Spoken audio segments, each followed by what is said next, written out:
It did not begin with fire, nor with the sound of marching armies. There were no collapsing walls, no desperate cries echoing through crowded streets. Instead, it began in silence, in overlooked reports, in subtle changes no one thought to question. A civilization, functioning as it always had, continued its routines with quiet confidence. Markets opened, officials signed decrees, families gathered at dusk. And yet beneath that surface of order, something had already started to fracture. The collapse did not announce itself.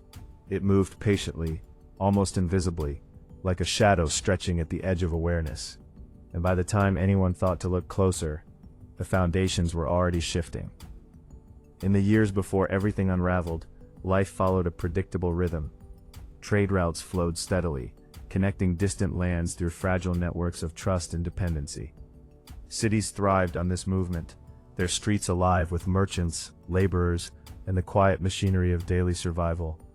Authority appeared stable, reinforced by institutions that had endured for generations. Laws were enforced, taxes collected, and the illusion of permanence remained intact. But beneath that stability, small irregularities began to appear. Supplies arrived later than expected. Prices fluctuated without clear cause. Conversations, once filled with certainty, slowly gave way to quiet unease. At first, these changes were dismissed as temporary disruptions. Officials reassured the population, pointing to past crises that had come and gone without lasting damage. The system, they believed, was resilient. It had survived wars, droughts, and internal disputes. There was no reason to think this moment would be any different. But no one fully understood the depth of the strain building beneath the surface. The collapse did not begin with chaos. It began quietly, through accumulation. Each delay, each miscalculation, each overlooked weakness layered upon the next, creating a pressure that remained hidden until it could no longer be contained. As months passed, the signs became harder to ignore. Infrastructure, once reliable, began to falter. Roads deteriorated faster than they could be repaired. Communication between regions slowed, creating gaps in coordination that widened with each passing day.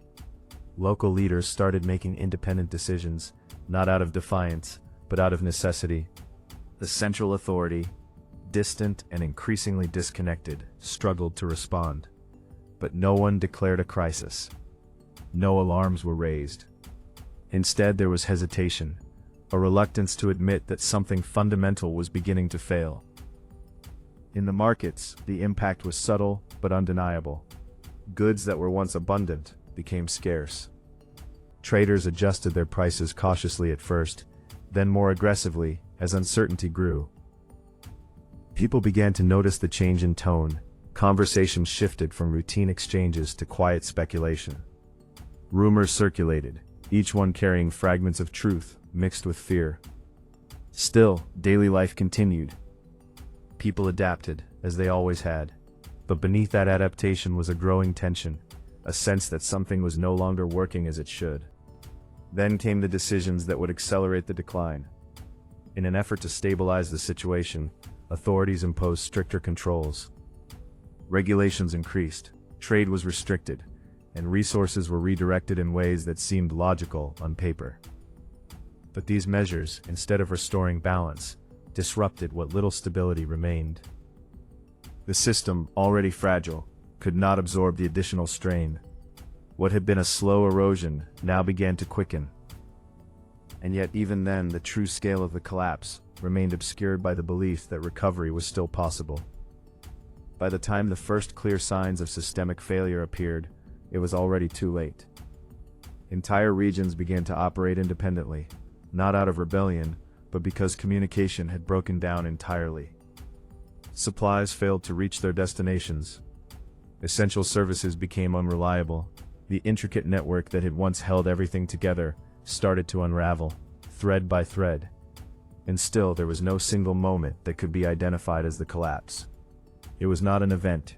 It was a process, unfolding gradually until it became undeniable.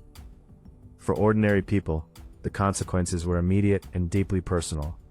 Daily routines, once taken for granted, became uncertain. Access to food, security, and information could no longer be relied upon. Communities turned inward, focusing on survival rather than cooperation. Trust, which had once connected individuals to a larger system, began to erode. And in that erosion, something more profound was lost: the sense of belonging to a functioning whole. What remained was fragmentation, isolation, and the quiet realization that the world they had known was no longer intact. The most striking aspect of this collapse was its absence of spectacle. There were no defining battles, no singular catastrophe to mark the transition. Instead, it faded.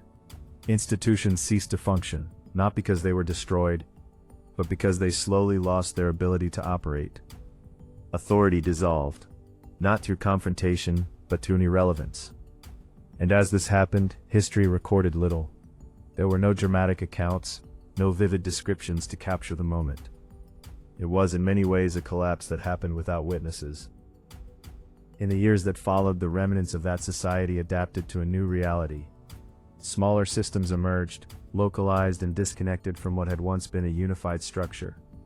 Life continued, but in a different form, less complex, less interconnected, and far more uncertain.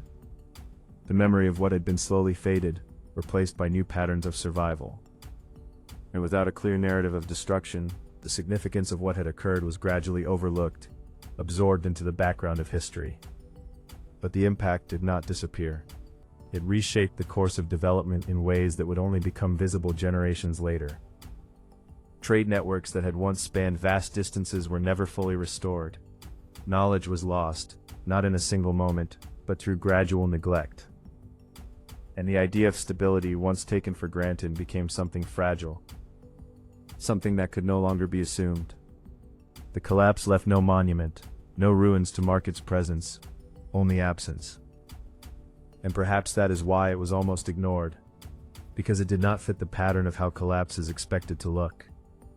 There was no climax, no defining catastrophe, only a slow, quiet unraveling that passed unnoticed by those who lived through it. But beneath that silence lies a warning that the most dangerous collapses are not the ones that announce themselves, but the ones that happen while everything appears to remain the same.